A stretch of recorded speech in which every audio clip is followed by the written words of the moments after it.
Welcome back to the cricket pitch. இந்த வேளை RCB first match of the IPL blockbuster RCB 10 out of 10 game. Thoughts on? Yes RCB ரொம்ப நல்லா பண்ணாங்க மேட்ச்ல. பார்க்கும்போது ஆர்சிபி வந்து நல்ல ஒரு பிளான் வந்தாங்க கேம் பிளான்ல. ரைட் ஃப்ரம் அவங்க பிளேயிங் லெவல்.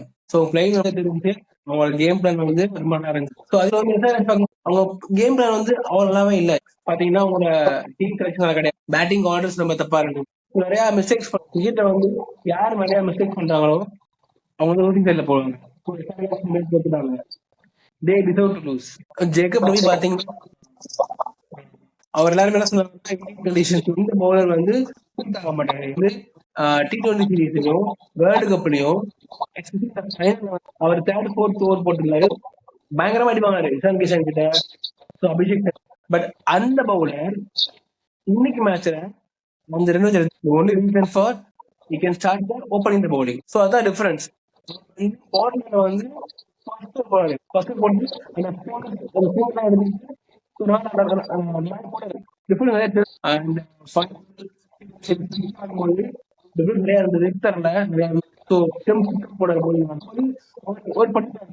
இடத்துல ஆனதும் சரி, சின்னசாமி வந்து கொஞ்சம் பவுலிங் அசிஸ்டன்ட் அவர் எக்ஸ்ப்ளாய்ட் பண்ணாரு. ஆஸ் யூஸ்வல் புவனேஸ்வர் குமார் வந்து வழக்கம் போல ஒரு solid performance. Sushant Sharma back எண்ட்ல கொஞ்சம் ஆர்சிபி அடி வாங்கணும். பட் எஸ்ஆர்ஹெச் பவுலிங்க பார்த்துதான் தெரிஞ்சு எஸ்ஆர்ஹெச் ரொம்ப ரொம்ப மோசமா போட்டாங்களா இல்ல ஆர்சிபி பயங்கரமா பேட்டிங் ஆனா பிச் தாங்க காரணம்.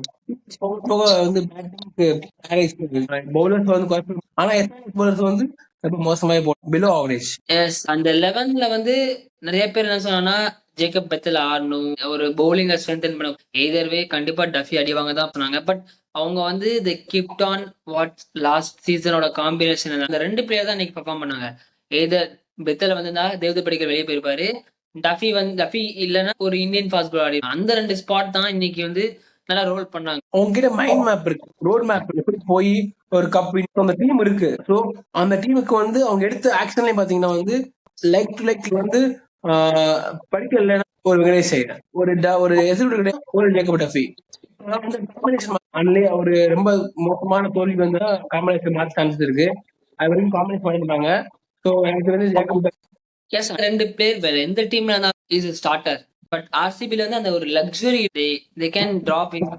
லைக் இந்த மாதிரி லக்ஸுரி ஆர்சிபிக்கு லைக் ஓவர் தி இயர்ஸ் கண்டிப்பா இருந்திருக்காது. அந்த 11ல ஒரு சாலிட் 11 பிளேயர்ஸ் கிடையவே கிடையாது ஆர்சிபிக்கு. பட் இப்ப ஒரு சாலிட் 15 இருக்கு ஆர்சிபி கிட்ட. யார வேணா இப்போ ஒரு எக்ஸாம்பிளுக்கு ஒரு குணல் பாண்டே இல்லைன்னா கூட சமோன் லைக் ஒரு ஒரு ஸ்வப்னில் சிங், ஒரு கனிஷ் சௌகான், அட்லீஸ்ட் நல்ல பிளேயர்ஸ் இருக்கா. அந்த ஒரு டெவலப்மெண்ட் ஒரு ஆண்டி ஃபிளவர் மோபட் கரெக்டா என்னதான் பண்ணாலுமே அவங்க மேட்ச்ல வந்து டெலிவரி பண்றதுன்றது அந்த மேட்ச் பிளேயர்ஸ் வந்து பார்க்க ரொம்ப வந்து லிட்டரலா வந்து மற்ற டீம்ஸ் தான் பார்க்கும்போது கொஞ்சம் சிவரிங் ஆயிருப்பாங்க. ஆர்சிபி வந்து நம்ம வந்து ரொம்ப குறைவா இது இடம் போட்டோம். ஸோ நிறைய ரிவ்யூஸ் வந்து ஆர்சிபி வந்து எஸ்ஆர்எஸ் வந்து ஈஸியா பிளே ஆஃப் சொல்லுவாங்க. பட் இங்க அப்படியே வேற மாதிரி ஒரு மேட்ச் வந்து ஒரு இருக்கு. பட் இந்த ஒரு மேட்சே வந்து கட்டி கொடுக்குது. ஓ இவங்க இப்படி நல்லா பண்ணாங்க. ஏன்னா எஸ்ஆர்எஸ் வந்து பவுலிங்ல யார் இருக்கா அவங்கள்ட்ட, இதுதான் மெயின் பவுலிங்ல யார் இருக்காங்க அவங்கள்ட்ட. சோ கமின்ஸ் வந்து மாத்தினாரா முடியாது. ஏன்னா கமின்ஸ் வந்தா ஒரு கேப்டன்ஷிப் ஒரு ஓகே, பட் அவரு மும்டா கிடையாது. சோ அவரு நல்லா இந்த பவுலிங் பேட்டிங் எல்லாத்துலயுமே அவங்க ரொம்ப வீக்கா இருக்காங்க. இன்னைக்குமே டீம் அவ்வளவுதான். பேட்டிங் வந்து பார்த்தீங்கன்னா too different top heavy, too much left handers sometimes இது ஒர்க் அவுட் ஆகல இந்தியாவுக்கு. Same 3 continuous left handers and middle too much right handers, confusing ஒரு combination.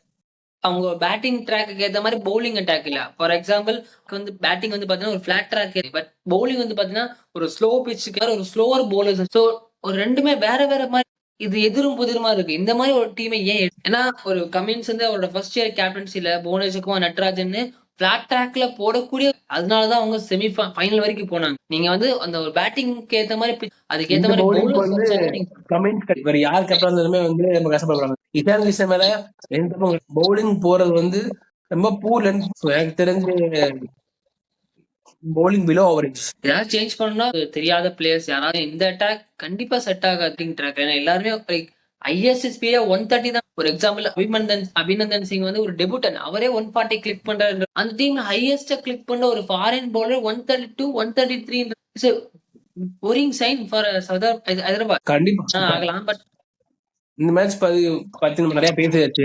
RCB deserve to win, Hyderabad வந்து டிசர்வ் டு லூஸ். கண்டிப்பாங்க அவர் வந்து ஒரு இம்ப்ரூவ் காட்டியிருக்காரு. அதான் தெரியல, ஒரு சில பிளேயர்ஸ் வந்து அந்த ஒரு டீம் போனா மட்டும் தான் அடிப்பாங்க. வந்து அவர் எல்எஸ்டி ஸோ ஒரு அவ்வளவு பெருசா வந்து அவர் அடிக்கல. ஸோ அதே வந்து ஒரு ஒரு ராஜஸ்தான் ராயல்ஸ்க்கு போனாரு.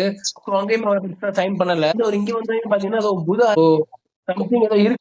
I think this year is a breakout year for Devdutt Padikkal. I think this is the year Devdutt Padikkal wants like Indian கால கிடைக்கும்னா இந்த ஐபிஎல் அவர் விட்டாருன்னா இருக்கிறது ரொம்ப கஷ்டம். அவர் கண்டிப்பா விட மாட்டாரு. நீங்க ஒரு வருஷம் வந்துருக்கு, நீ போக போக வந்து போகுதுன்னு தெரியல. பட் பார்க்கும்போது ஆர்சிபி வந்து very good sign. As usual Virat Kohli ஒரு அகைன் ஒரு 50. அது வந்து நான் பேச தேவை கிடையாது. அது வந்து யூஸ்வல் அது நடக்கிறதா ஒரு ருட்டீன் மாதிரி இருக்கு.